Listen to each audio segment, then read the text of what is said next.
I'm speechless in front of the food I've spent hours to prepare. Why would my respected brother-in-law's wife be so cruel to me? Sophia is a 27-year-old office worker with a family of 3, including my husband Tom and our 3-year-old son.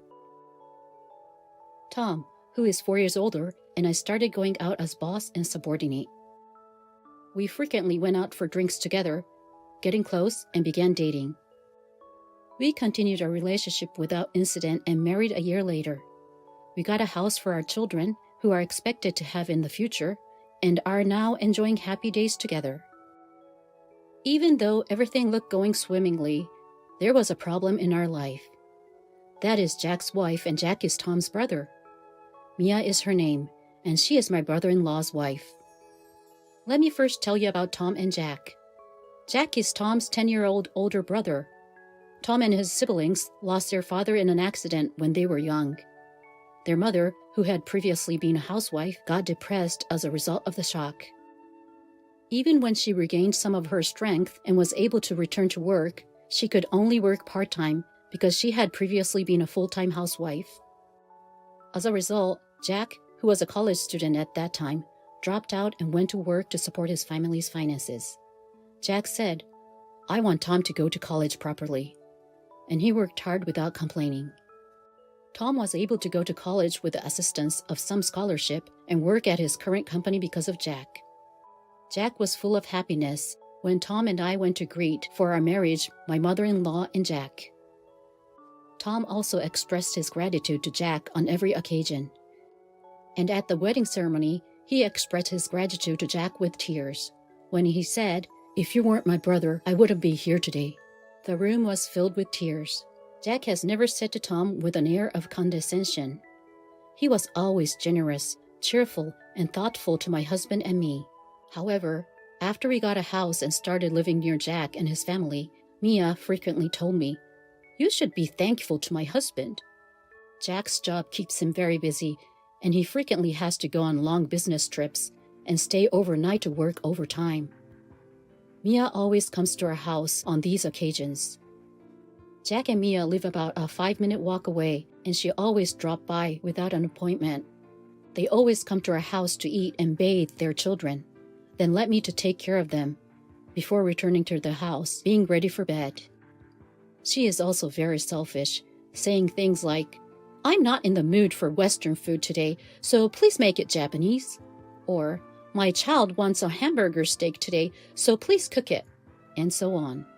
We couldn't insist on strongly, though, because she was the wife of Jack, to whom we had been indebted to.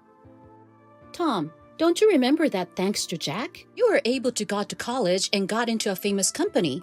Because of you, Jack only graduated from high school and is having a hard time getting ahead in his current company.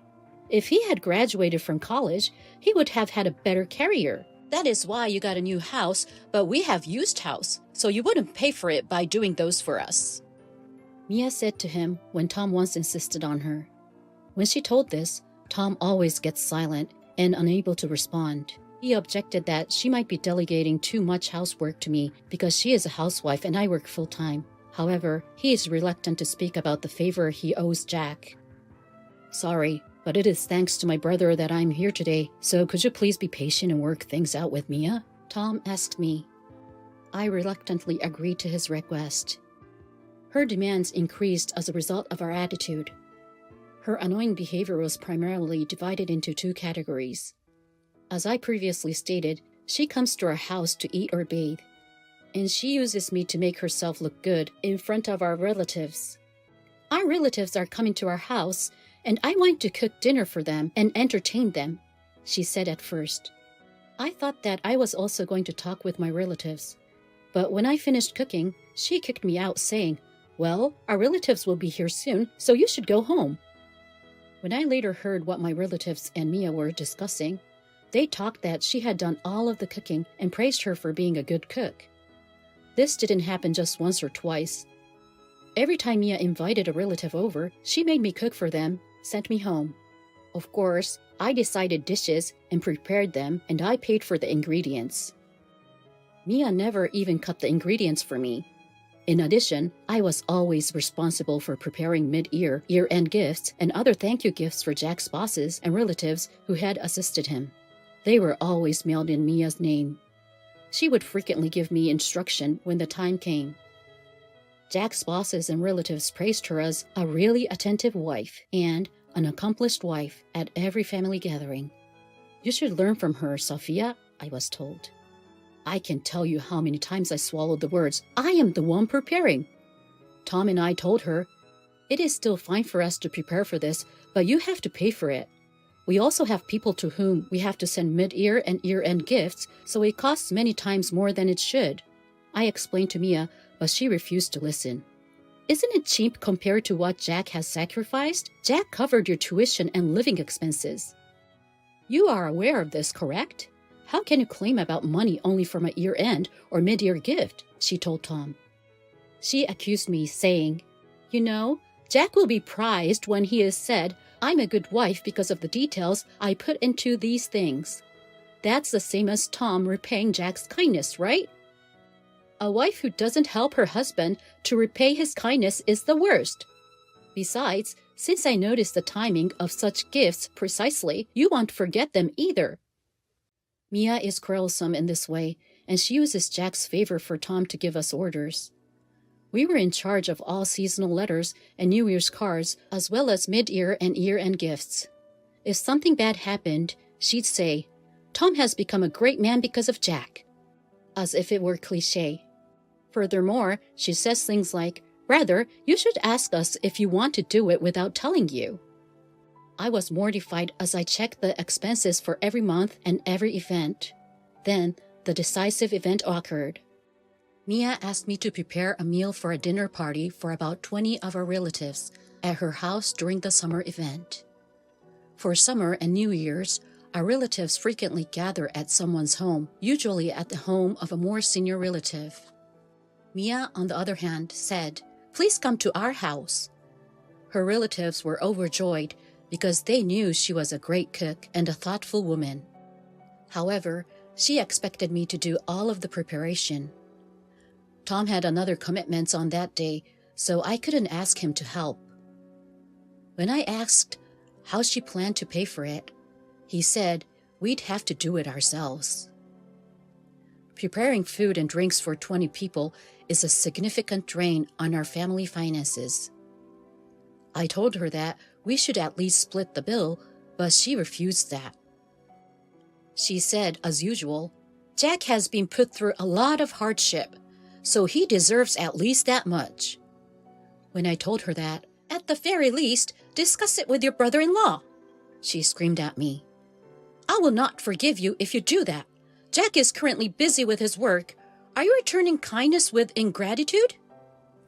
I was at my limit. However, the day of the dinner party was getting closer. I looked at Mia, but she didn't look being in a hurry or being preparing in any way. I had no choice but to begin planning for the event several days in advance. I had also been making some behind-the-scenes preparations. The day of the dinner came. I began preparations early in the morning and finished them a few hours before the meeting time, despite being exhausted. Mia came to check on me after all of the preparations were completed. Mia, all preparations have been completed, and I believe they can come at any time now, I told her. Then, looking at the dishes on the table, Mia exclaimed, What are you doing? Food should be eel rice, isn't it? She got perplexed. But you didn't tell me to prepare eel rice, I replied. You should know that. It's so embarrassing. Our relatives is gathering for the summer festival, and they believe I can't even prepare eel rice. Please place your order for the eel rice right away. No, I've already prepared enough food for everyone, and the fish I purchased is fresh, so I haven't prepared such an embarrassing dish, I replied. It has to be eel rice, Mia insisted. She refused to listen to me. She also insisted that we order the special one for all of us with our own money. When I asked her to pay for it, she said she'd never do it. I couldn't take it any longer and protested what I had done once more. I told her that whenever she invited her relatives over, she made me cook for them, and that she came to our house every day when Jack was not there. Also, that we prepared all the gifts, including mid-year and year-end gifts, and about today. Mia responded by talking about Jack's gratitude, so I made another revelation here. Mia, you even had an affair with someone you met on dating app or something, didn't you? You are a housewife, but you leave a lot of things to me. So I was curious what you were doing, so I looked into it. I replied. Oh, so you knew about it, but I'm afraid you don't have any proof. I'm handling well with that, and it doesn't matter. You're doing me a favor by cooperating with me, so it's like you're returning the favor. She responded with a laugh. Mia was unconcerned, despite the fact about the affair had been revealed. On the contrary, she brought up what Jack has done for Tom once again and said, "You will repay our family for the rest of your lives." At this point, I was silent and removed food in silence. "I'm leaving. I will never return," I said as I packed my belongings and left. Mia was yelling something about ordering some eel rice first, or something from behind me, but I ignored her and left. Some minutes later, I received phone call repeatedly from Mia on my phone. When I was forced to respond, she exclaimed, "What? What the hell is going on?" She sounds panicked. "Is there something wrong?" I asked her deliberately. "I have so many inquiries." She made a great fuss. She continued, "I rearranged the dishes you made, and I ordered eel rice because I had no choice and paid for it with my own money. But none of my relatives came, and it appears that they know everything we were discussing earlier." I couldn't stop laughing. I was also surprised that she rearranged the food I had brought down. The reality is as follows. I couldn't take Mia's arrogance any longer.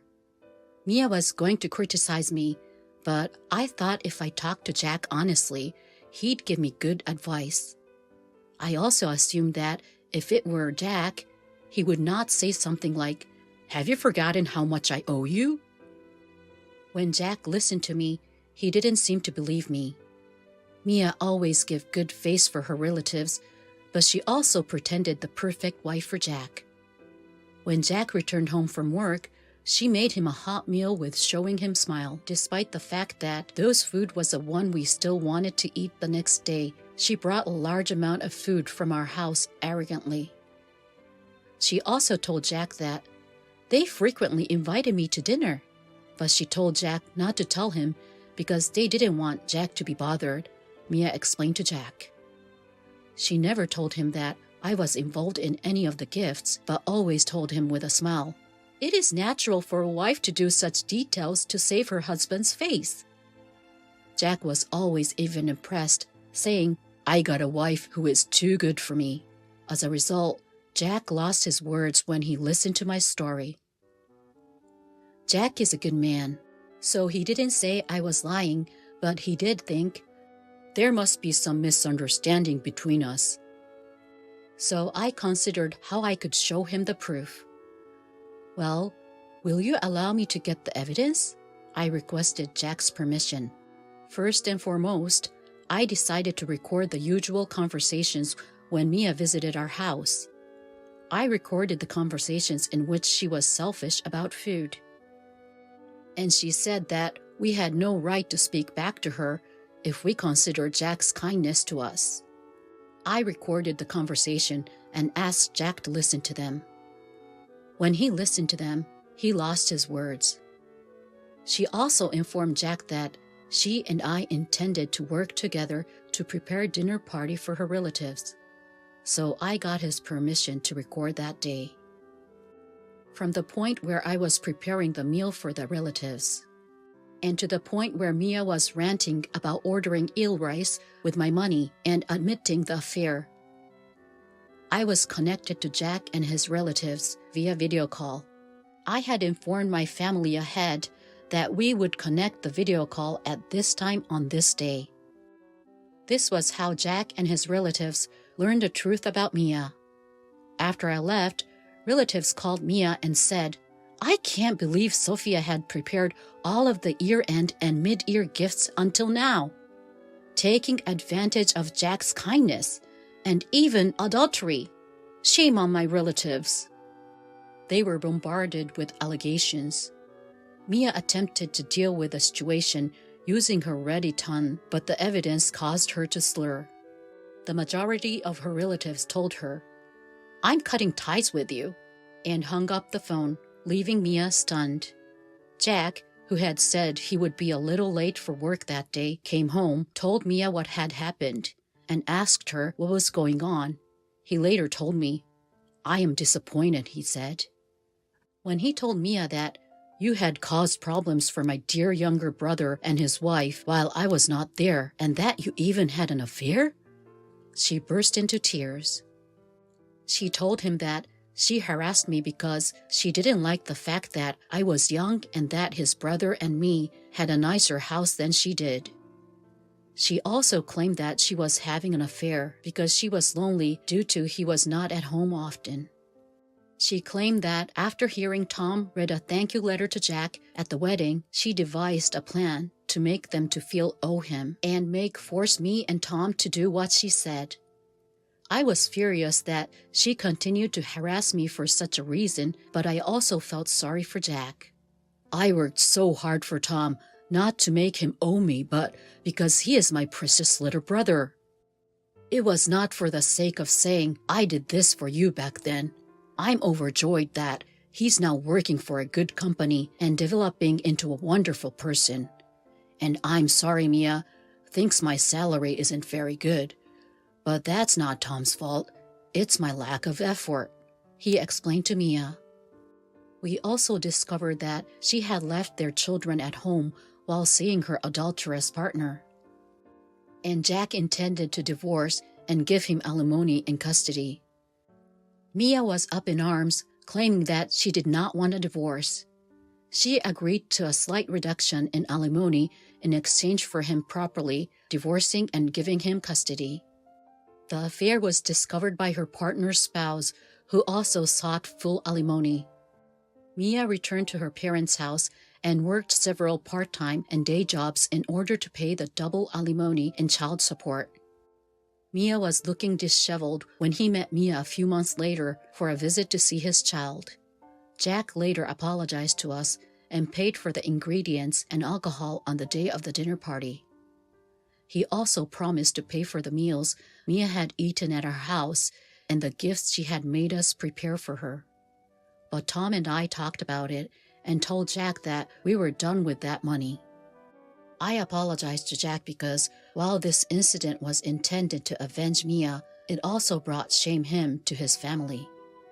"I don't think Mia would have felt remorse if I hadn't done that much," Jack laughed. "If anything, I am an unfit husband for not noticing Mia's behavior until now," he said, looking sad. Jack is currently saving his work and caring for the child. We keep in touch with Jack, and on days when he is unable to make, we care for his child at our home or invite him over for dinner. If I didn't have to hear phrases like, "Do you have gratitude to Jack?" we could get along and have a better relationship. We learned a lesson that there are people who make you feel owe a lot. Even though it is not a favor you gave, Tom and I laugh.